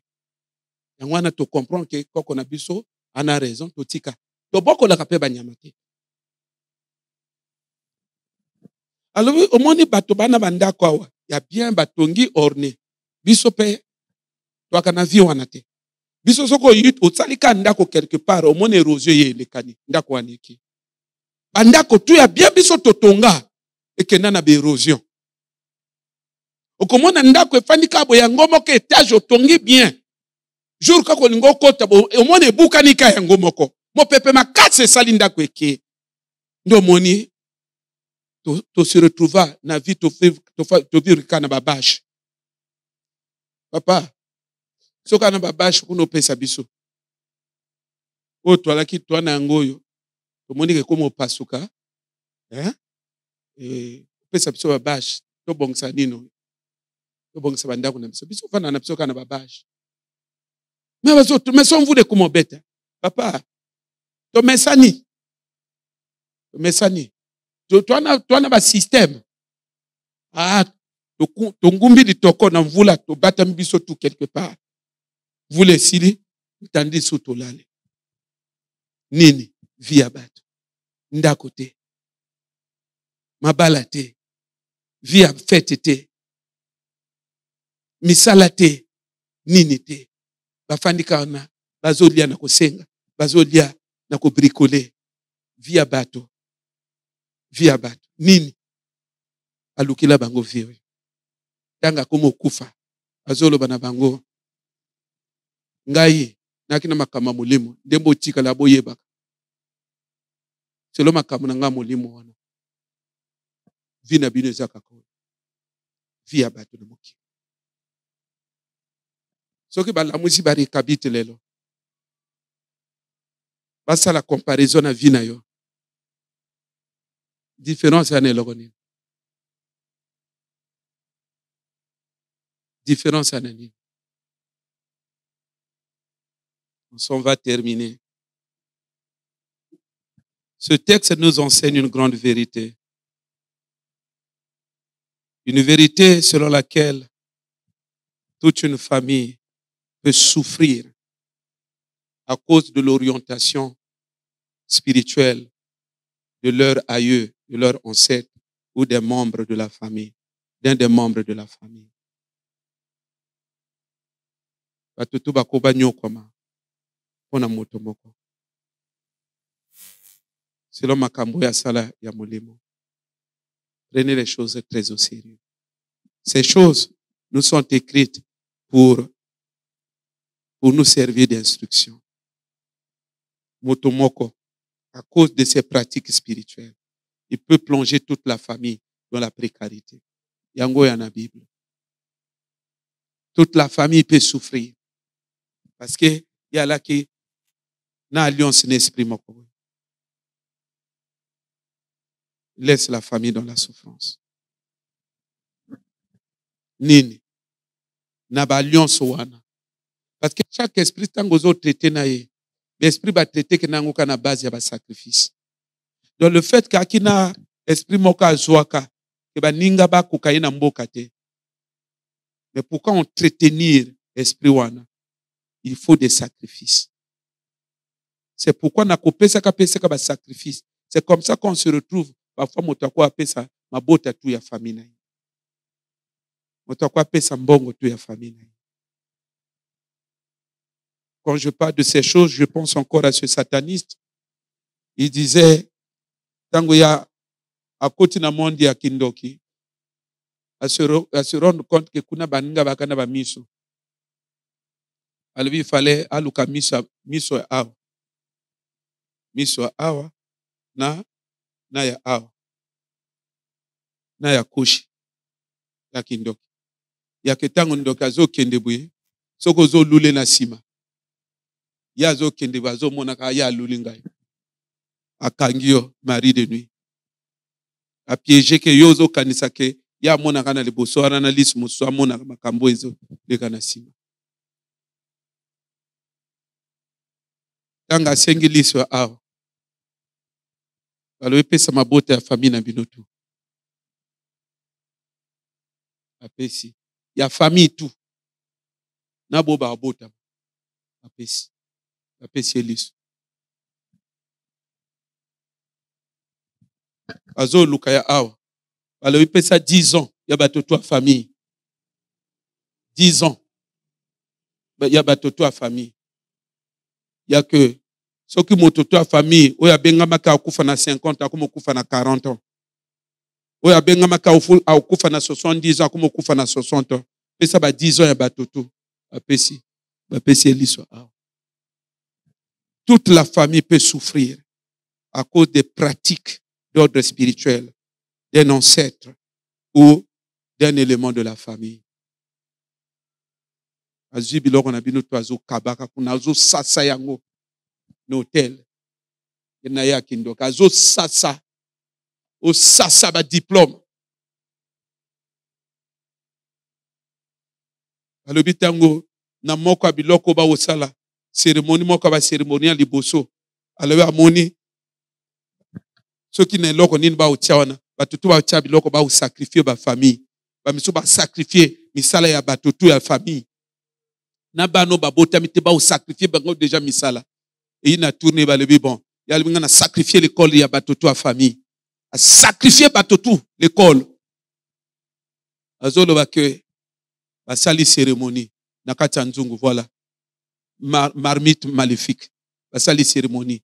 Ati l'école ya batutu na famille na nzungu a sacrifier yango. Ba komo vivre.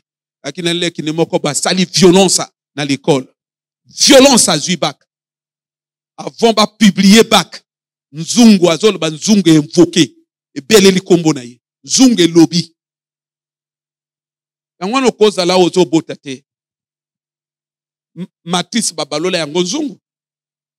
Kuna ezo sala travail. Yeah. Okoza la wa nga makambe simba te babalola nzungu oyo.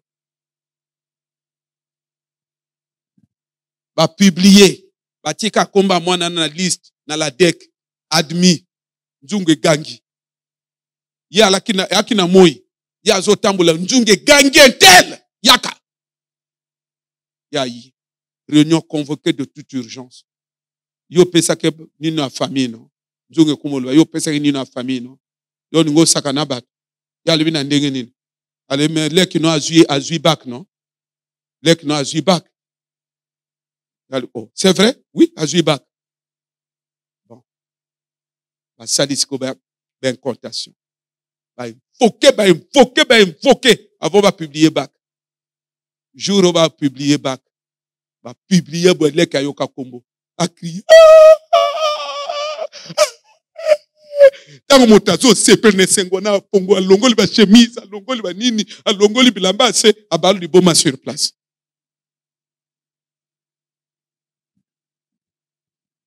Makamboyo. Vous avez regretté ce séminaire pourquoi tu tiens 4 jours. Est-ce qu'il y a un séminaire à 4 jours? Hein? Un séminaire à 4 jours. Vous avez que ce satanisme, les chrétiens, c'est toujours comme ça, des rêveurs.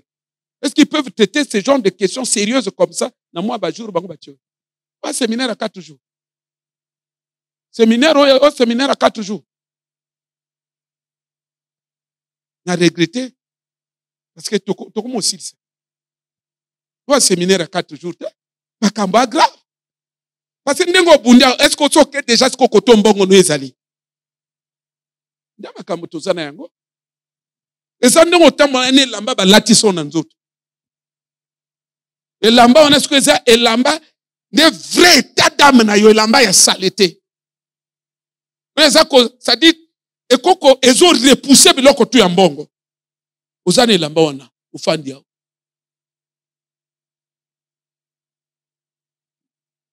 Séminaire tozo banango na janvier.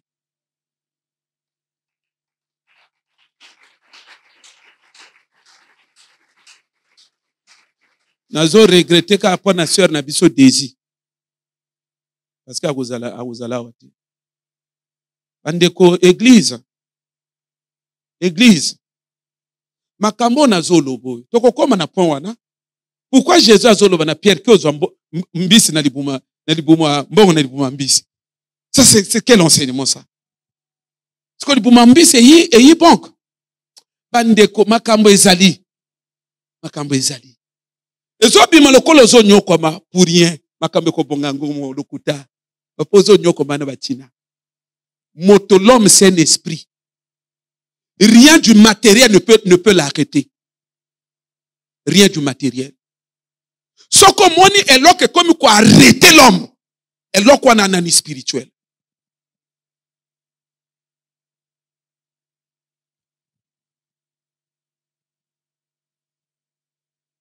Moi na balola liboma. Baloa.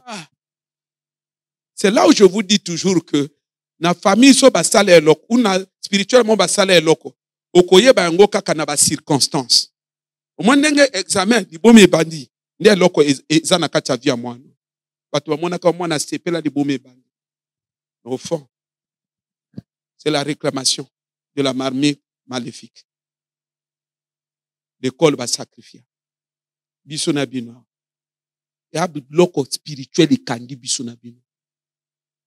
Mwana nga na kitoko. Mwana nga na kitoko. Espoir mwana nga kitoko. Ah! Au moins nzamba eza insister na sœur boy. Azo lobela kaye. Kitoko ezo ndi mama. Pourquoi moto ayaka? Ça fait pitié. Na famille mosusu sœur abalakala. Parce que na famille ana ngona problème ma mabota te lokola famille na ngai yanga na makama libala te nenga ba céleste na ba juif ba ba na bango mbango bana ba problème wana te mais na ba famille imagine to bobota papa na bino de motake koteka mabala na bino na kindoki ute pona koluka position na mosala ya ye sacrifice apesa ba mabala na bino mama papa, au fond la miso, hein? Tu as qu'à sambela ko chauffer ba bonté, ko sambela nde ko résoudre ba problème. Donc ko sambela moto, azo doit conscience à comment nani ba ko résoudre ba problème à bonté, ko sambela nani. Et puis ndenge tozo sambela, ozo zo ka makambala léger, tu perds ton temps. O c'est quand tu na.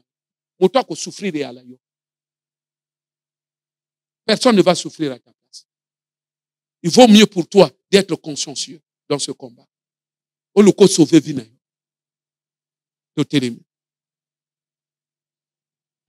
Parce que tant bazolo, papa, tozo somba Simon, yozo betre so ba calcul, ya marque ya ndenga lo yenge. Mwana ngana kitoko, mwana ngana kitoko. Mwana ngana kitoko.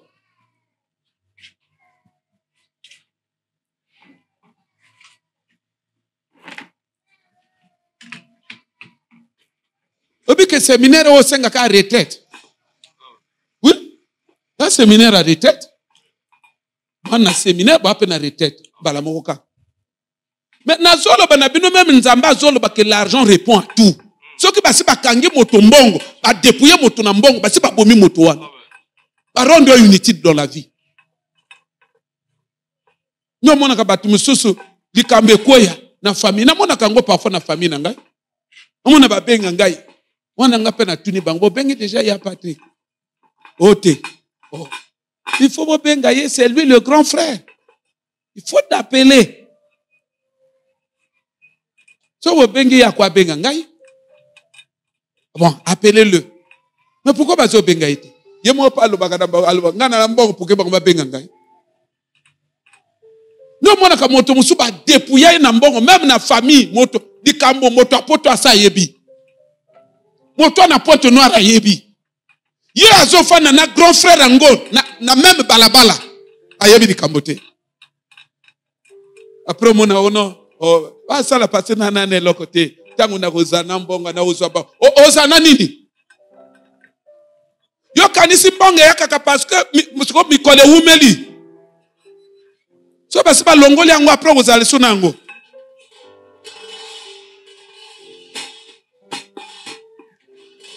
Tokangi miso. Pamboli Nzambe. Alléluia. Oh, alléluia.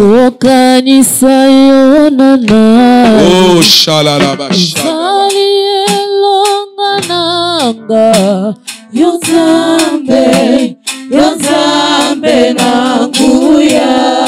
Mandaraba preso shapro de shabada.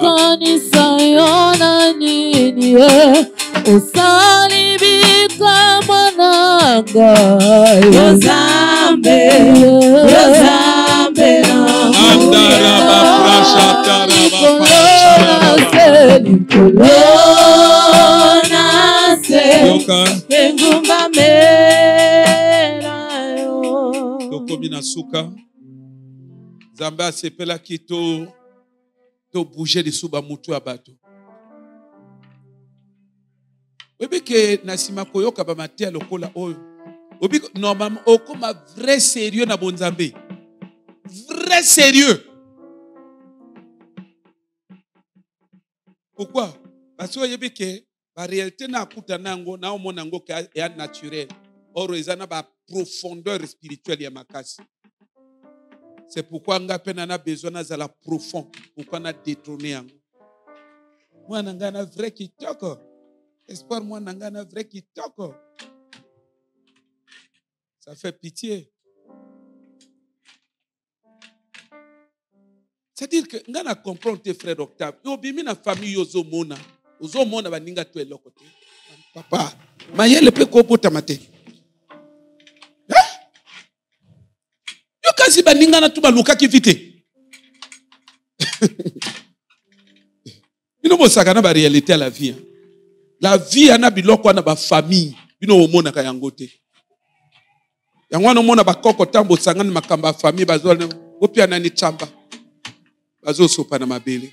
Parce que bino wana conscience c'était wana misoté. Et ben on va dire que famille toi on a deux genres il y a ba membres. Il y a les membres physiques et les membres invisibles. Parfois bango bazo mona nguma ngondenga lali nguma famille. Blague te. Moke il faut pas passer ma botte ya moto. Bafandi moke bazui ma botte ya moto tu ba passer ameli. Ne blaguez pas avec la vie.